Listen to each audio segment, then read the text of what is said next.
मित्रांनो, काय करताय तुम्ही? हो, तुमच्याशीच बोलतेय मी. काय करताय तुम्ही? चला बाकी सगळं सोडा आणि एक सीन इमॅजिन करा. इमॅजिन करा की तुम्हाला अचानक काहीतरी झालं, नाही राहिलात तुम्ही. काय होईल? हो, तुमच्या घरच्यांना खूप जास्त वाईट वाटेल. तुमच्या आजूबाजूचे लोक, तुमच्या जवळचे लोक खूप सारं रडतील. सगळे लोक एका जागी एकत्रित होतील. दूरदूरच्या तुमच्या रिलेटिव्हजना फोन केला जाईल. कदाचित काही लोक त्या दिवशी काही कामांमुळे तिथे पोहोचू सुद्धा शकणार नाहीत. आणि असं करत करत 13 दिवसापर्यंत तुमच्या घरी कुणी ना कुणी येत राहील. आणि मग 13 दिवसांनंतर काय होईल? त्यानंतर हळूहळू बाकीचे लोक नॉर्मल होऊन जातील. बघता बघता तुमचे घरचे सुद्धा नॉर्मल व्हायला लागतील. तुमच्या जवळची लोक, तुमचे फ्रेंड्स हे सुद्धा काही दिवस शोक मनवतील. पण हळूहळू ते सुद्धा नॉर्मल होतील. हो, त्यांना तुमची कमी जाणवेल, पण हळूहळू ते त्यांचं जीवन तुमच्याशिवाय जगणं शिकूनच जातील. मग तुमची आठवण येईल एखाद्या वेळी, तुमच्या बर्थडेला, एखाद्या फेस्टिवलमध्ये. तेव्हाच तुमची आठवण केली जाईल. काय होईल? आपण कितीही नाकारलं तरी हेच सगळं घडणार आहे ना. आणि तो जो जॉब ज्याच्यासाठी तुम्ही इतका स्ट्रेस घेता, टेन्शन घेता ना, तिथे सुद्धा 3-4 दिवसांची काहीतरी वॅकन्सी निर्माण होईल आणि त्यानंतर तुमच्या जागी तिथे कोणीतरी दुसरं येऊन जाईल. आणि तुमचे जे काही कोर्स आहेत, तुम्ही जिथे कुठे जाताय, ते तुमचे कोचिंग इन्स्टिट्यूट ते सुद्धा तसेच चालू राहणार आहेत. तुमच्या शाळा, तुमचे कॉलेजेस जे जसं चालू आहे ते तसंच चालू राहणार आहे. असंच होईल ना.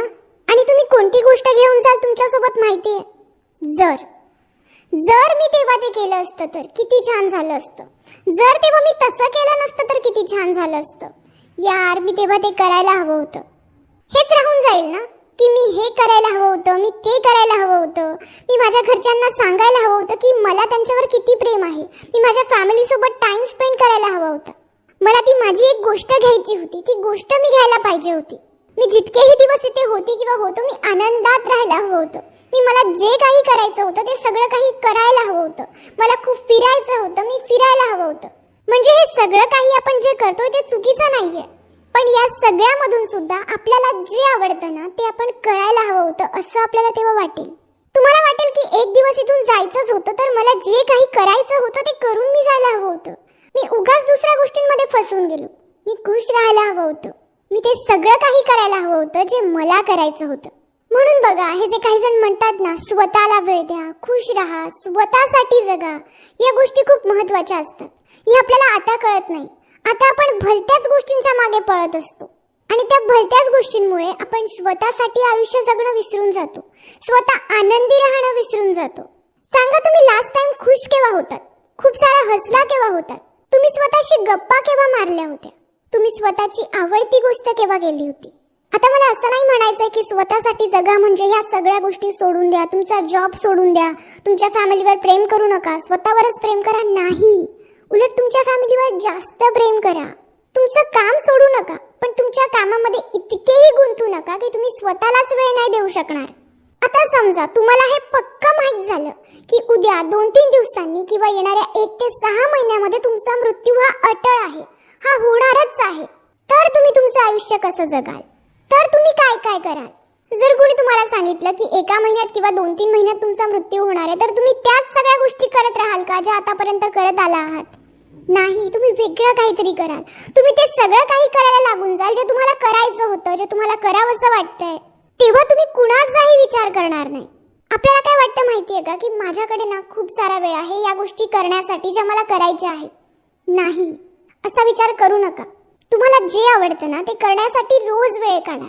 आपण कधी कधी आपल्या आवडत्या गोष्टी करत नाही. कधी कधी आपण दुसऱ्यांसाठी करत नाही किंवा दुसऱ्यांचा विचार करून करत नाही. तो काय म्हणेल, ती काय म्हणेल, ते काय म्हणतील. बघा, आपण गेल्यानंतर ते काही म्हणणार नाहीयेत किंवा त्यांना काही फरक पडणार नाहीये. त्यांचं आयुष्य जसं चाललंय तसंच चालू राहणार आहे. मग त्यांचा विचार कशासाठी करायचा? आणि असंही काही नाहीये ना की आता तुम्ही तुमच्या मर्जीचं करत नाही आहात तर ती लोक तुमच्यावर खूप खुश आहेत. नाही, काही लोक आपण काही केलं ना तरी आपल्याला बोलतच राहणार. म्हणून आपण तेच करायचं जे आपल्याला करायचं आहे, जे आपल्याला करावंसं वाटतं. बघा, आणि अशी एखादी गोष्ट प्रत्येकाच्या आयुष्यात असते जी त्याला वाटत असते की मी करायला हवी होती, ती मला करायची आहे, पण आपण ती केलेली नसते.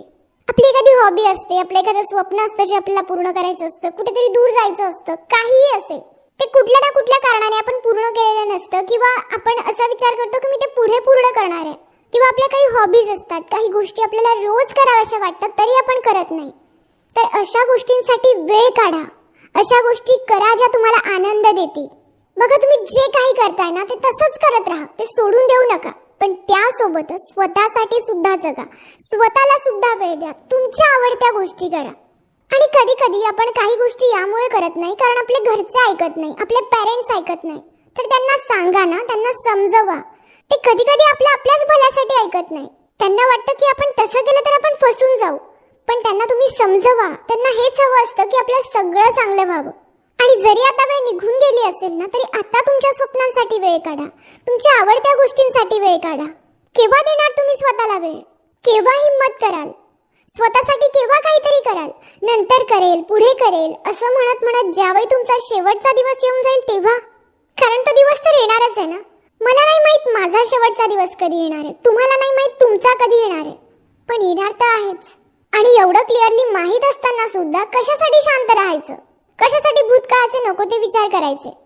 आत्ता काय आहे ते बघायचं ना. नाहीतर असं ना घडून जाओ की काही वर्षांनी तुम्ही ज्यावेळी मागे वळून बघाल तेव्हा तुम्हाला असं वाटेल की हे काय करतेय मी, हे काय करतोय मी, हे काय करत आलो मी या सगळ्या गोष्टींमध्ये इतका गुंतून गेलो की मी स्वतःला वेळच दिला नाही. कदाचित तेव्हा तुमच्याकडे प्रचंड पैसा सुद्धा असेल, पण तेव्हा तुमची हेल्थ ठीक नसेल, तुम्ही दूर दूर फिरण्यासाठी सक्षम उरणार नाही. असं घडलं तर बघा, तुमची लाईफ, तुमचं हे आयुष्य एखाद्या कोर्सपेक्षा, तुमच्या जॉबपेक्षा, तुमच्या त्या ड्रेसपेक्षा खूप जास्त आहे. तुम्ही एक गुड लाईफ डिझर्व करता, एक चांगला पार्टनर डिझर्व करता, तुम्ही लव्ह डिझर्व करता, तुम्ही सक्सेस डिझर्व करता, तुम्ही सगळं काही छान डिझर्व करता. मग का तुम्ही जसं काही चाललंय तसं एक्सेप्ट करून घेतलंय? नाही, तुम्ही करू शकता अजूनही बरेचसे चेंज. तुम्ही तुमचं आयुष्य तसंही बनवू शकता जसं तुम्हाला जगायचं होतं. बघा, सोडून द्या, सगळ्यांचे विचार करणं सोडून द्या. आजपासून असा विचार करा की मी माझी लाईफ माझ्या पद्धतीने जगणार आहे. जे काही होईल, मग जे काही होईल ना त्याची रिस्पॉन्सिबल मी स्वतः असेल. जरी मी फेल झालो तरी मी पूर्ण त्याची जबाबदारी घेतो असं म्हणून स्वतःच्या लाईफचे डिसिजन स्वतः घ्या ना. आणि मग बघा काय होतं. तुम्हाला कुणाची गरज पडणार नाही खुश राहण्यासाठी. मग एकदा शांततेत जाऊन स्वतःला विचारा ना की तुला काय हवंय, तुला कशी लाईफ हवी आहे, तुला कसं आयुष्य जगायचं आहे. हे जे काही तू रोज करतोय ते तुला आवडतंय का? कधी कधी आपण इतके फसून जातो ना, आपण व्हिडिओज बघतो, दुसऱ्यांना विचारतो की मी काय केलं पाहिजे. अरे स्वतःला विचारा ना की तुला काय हवंय. बाहेरून उत्तर नाही मिळणार आहे तुम्हाला. बघा, तुमची जी काही एज असेल आतापर्यंत तुम्हाला मिळालंय का उत्तर की तुम्हाला काय हवंय? कधी विचार केला असेल तर कळालं असेल, पण ज्यांनी कधीच स्वतःला विचारलं नाहीये त्यांना अजूनपर्यंत माहिती नसेल. मग आत्ता विचारा आणि तेच करा जे तुम्हाला करावंसं वाटतंय. तसं आयुष्य जगा जसं तुम्हाला जगायचंय, तुमच्या मर्जीने, ज्यात तुम्हाला आनंद मिळेल, तुम्हाला शांती मिळेल. आणि एकदा हे सुद्धा नक्की विचारा स्वतःला की येणाऱ्या एका महिन्यात जर माझा मृत्यू होणार असेल तर हा महिना मी कसा जगणार आहे, कसा जगेल मी हा महिना. मी तेच करत राहील का जे मी आतापर्यंत करत आलोय, की मी काहीतरी वेगळं करणार आहे? आणि जर उत्तर तसं असेल तर बदलवा स्वतःला.